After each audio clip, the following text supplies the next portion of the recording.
Hey guys, welcome to the 12-6 raid guide of Never-Ending Darkness. Now, the first phase is pretty self-explanatory though. Pretty much what happens throughout this phase is that all these spikes will spawn in, and you have to try and destroy them. The gray ones means that you use commands and actives, while the red ones means you use skills. If you do not destroy these spikes within certain periods of time, a debuff will start scaling upwards, which will lower your physical and magical attack power. The average is about minus 24% usually for the raid. If you get less than that, that's pretty good for you. And there is a timer for the raid, but pretty much how I figure out when it's about done is when you see all four eyes in the background fully lit up and the flowers quote unquote bloomed. Now for phase two, we got ourselves the buds and the flower, the main eye. Pretty much what will happen is that you gotta try and destroy the main eye, but it cannot be targeted until one of the buds is at least destroyed. The buds will replicate certain attacks from the main eye, and then the main eye has certain desperation moves. So as you can see here from the buds, they have these little targeting phase, and then they also can have spikes shooting out of it. Now the main eye can also do this too, but he has two types of laser attacks. The first one is that when the square first appears and it actually just straight up looks straight, it means that it will do a side attack from either the bottom left to top left or bottom right to top right. This laser beam, it will be able to be iframed, but the other one, which allows it to actually lock onto a player by moving its thing and tracking it through the edge of it, is not able to be iframed. So you want to be careful if you are being targeted. However, this attack is known the client side, which is why some players usually just try and stay away from the sections where they're trying to destroy the eyes, or actually right next to it on the bottom. So therefore, when the laser beam just shoots straight down, it won't really interrupt with anything from here. How to tell if it's being targeted on you, which you only can see on your screen, is that these little crosses will actually appear on your character. When it starts fading in, like so, that means that the laser beam is about to fire, so therefore that's when you actually start doing so. When the boss starts taking some damage, one of the buds, when they spawn in, or actually during them being up, will start glowing with pluses on it. This doesn't mean that the bud is healing, it means that it is going to heal the boss.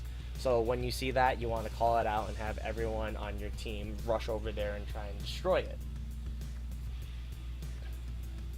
Now, when the boss loses to a certain amount of HP, it will actually start making everything glow, and it becomes intangible. It will force spawn 4 buds up, and then you gotta try and destroy them. If you don't destroy them within a set period of time, it will actually create a one-shot mechanic that will completely wipe your team, even bypassing through reses.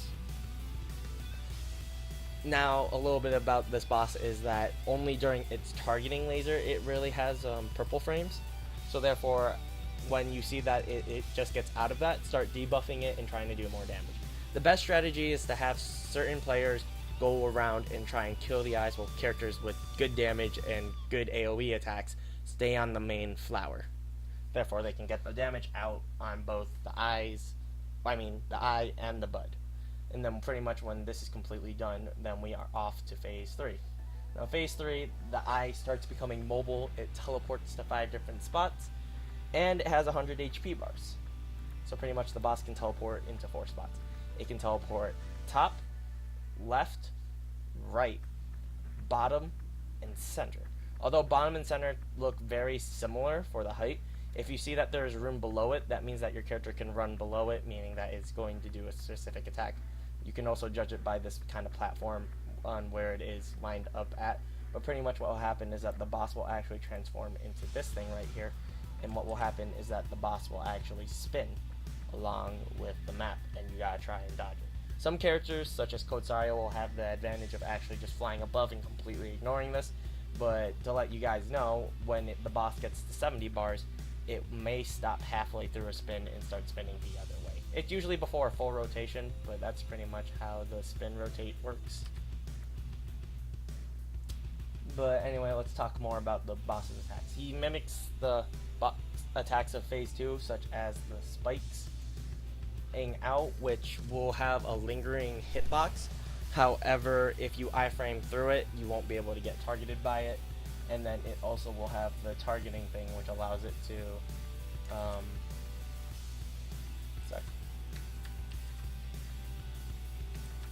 it allows it to actually lock on to people by, again, zooming around similar to the last one, and you will have the reticle on you again. This attack will also client side. A lot of the attacks in this pattern will actually client side, so be very careful about that, and pretty much just wait for it to do the laser beam again. However, it gets a little bit more attacks in its pattern. It will actually start standing still, which will make it open, but it'll have a little animation effect of it opening up. What this actually does is that one of your teammates actually got imprisoned. Now the prison can be a red prison or a gray prison. Although I did draw the gray prison to be an actual prison bars, they actually look exactly the same. So be careful of the Rosso, fire debuff, stuff like that. Have people call it out and try and break them out. It follows the same thing with the first phase of the red meaning skills and the gray meaning commands and actives. While talking about the HP bar, when it gets to 60 HP bars, it actually gets an extra attack which allows it to glow up. When it is glowing up, it means that it will get damage reflect, so you want to try and slow down when you get to 60 bars, and just be very careful for how you're doing damage. And then these red pillars will start appearing on certain characters, which will then make spikes protrude outwards, like so. This is the closest you're getting for me to animating in a while. But yeah, pretty much that will happen, and then it will disappear and keep doing it again. What you have to do is that you have to try and get the boss to hit itself with the spikes. So I'll be showing you where to usually stand around when doing this. I'm going to showcase it the best.